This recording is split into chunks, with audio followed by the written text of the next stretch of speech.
2 slices of bread, 1 pizza pop,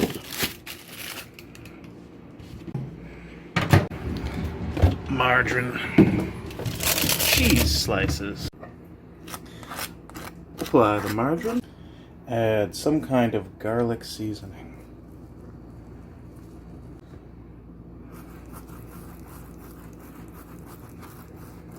And cheese slices. Carefully cut along the edges of the pizza pop.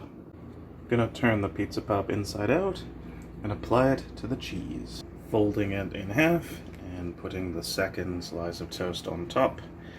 And if you can see all the steam there, it should melt the cheese.